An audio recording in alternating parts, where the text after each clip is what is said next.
Nosaltres som l'Institut Escola al Temple i hem tirat endavant un projecte amb 50 alumnes de primer d'ESO i 6 docents implicats de diferents àmbits, de lingüístic, de ciències, de matemàtiques, de tecnologia, d'art.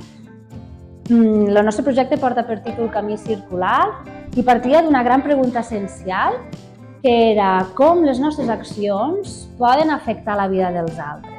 El nostre propòsit d'entrada amagat era que ells poguessin treballar els problemes de la fast fashion, l'impacte mediambiental, els reptes socioemocionals.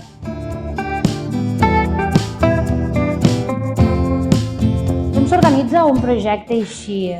D'entrada, els docents, a través de moltes coordinacions, anem definint unes preguntes que guiaran el projecte, però no hi ha projecte sense veu de l'alumne. Llavors és una dansa entre el docent que provoca una inquietud, un conflicte cognitiu a l'alumne i l'alumne que decidirà cap a on vol que el projecte avance. Però també insistim molt en que no hi ha projecte sense una base teòrica. En el cas del nostre projecte, nosaltres vam dedicar moltes sessions a donar informació i dades, i vam fer geografia, i vam fer matemàtiques, i vam fer ciència, i vam donar-los molta teca teòrica precisament per a indignar-los i que se n'adonessin que el problema era real, que es podia quantificar, que es podia situar al món. I després de tota aquesta tasca, que potser dirigim més nosaltres, comença la seva feina de dir, i ara què? Ara què creieu que podem fer? Aquest projecte, evidentment, se'ns quedava gran a tots els professors i per això hem demanat també col·laboracions externes. Vam demanar a Càritas que vingués a explicar-nos quina és la problemàtica de la roba, perquè ells s'encarreguen de reciclar i reutilitzar la roba. Vam demanar al Fab Lab, vam anar allà i que ens fessin una mica assessorament sobre el mètode Lombard, que és un mètode per a ser més creatius, i els vam posar a la pràctica allà i d'allà van sortir tots els projectes. També d'allà va sorgir el contacte amb Amanda Curtis, que és una artista que es dedica a reciclar roba per donar-li un altre ús, per fer objectes diferents del que eren principalment. I a sobre també una de les mares de les alumnes de primer es dedica també a reciclar roba, a teixir roba, i hem anat a la seva nau a teixir més catifes i a fer nous projectes.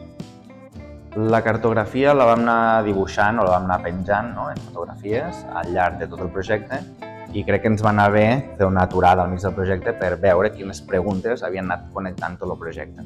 Perquè al final és fàcil que un alumne només vegi tasques, tasques, tasques i no vegi com un fil conductor. I és important tenir-la allà a classe i veure cap on estem anant i per què. És a dir, que estem responent totes les preguntes i com ho estem fent.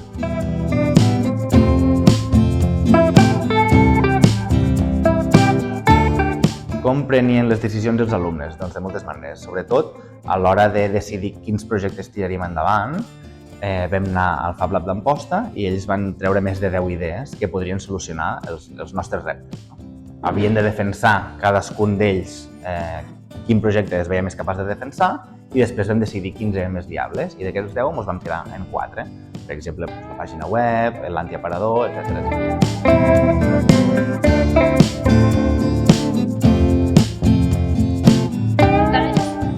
Projecte que diguéssim que ja iniciem tota la part més maker.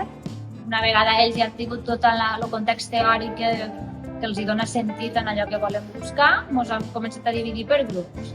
Tenim un grup que s'està encarregant de tota la ideació del producte que volem crear. Un altre grup se n'encarrega de la marca que volem crear, llavors això vol dir més, una perspectiva més filosòfica de creació de lemes, de quin és el significat de tot plegat. Un altre grup se n'encarrega de la web, tant per fer difusió com per pensar maneres de vendre el nostre producte. I un altre grup se n'encarrega del que nosaltres anomenem antiaparador, per el tema que estem treballant a fast fashion, i l'antiaparador serà la nostra manera a la Fira FAS de projectar tots els teus perquès teòrics, en format d'aparador. Llavors ells s'encarreguen de l'estructura, de la il·luminació, de què hi ha d'haver dins, de com s'aguantarà tot allò que ha d'haver dins, etc. També al llarg del projecte hi ha hagut diferents tasques, diferents documents que ells han anat generant que ens serveixen per a l'avaluació i que responen a les diferents fites. Per exemple, nosaltres volíem primer de tot que sapiguessin situar la riquesa i la pobresa a tot el món.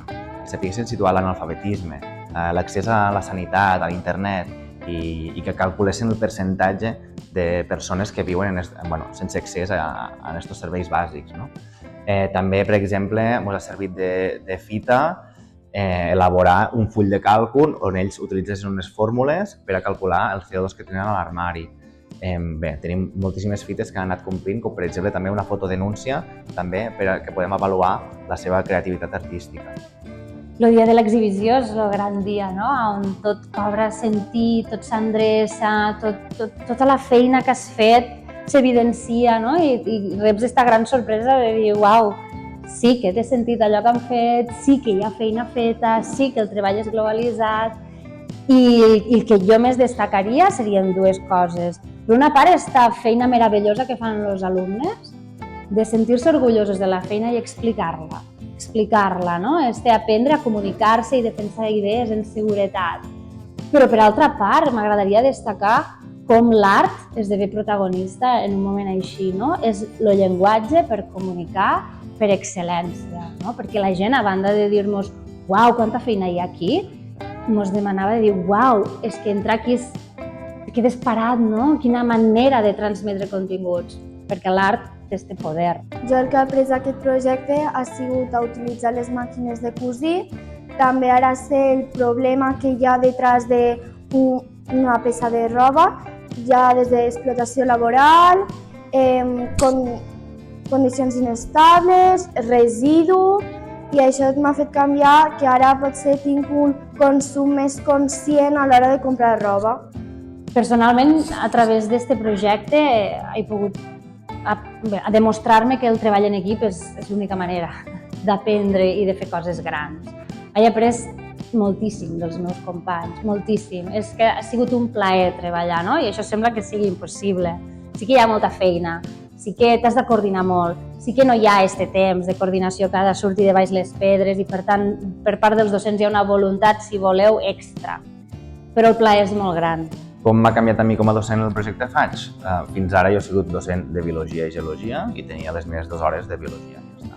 Però també sé fer altres coses, no? I tinc altres passions. M'agrada aprendre a fer robòtica, m'agrada també, m'interessa com aprendre les matemàtiques, m'interessa també temes més artístics, arts escèniques.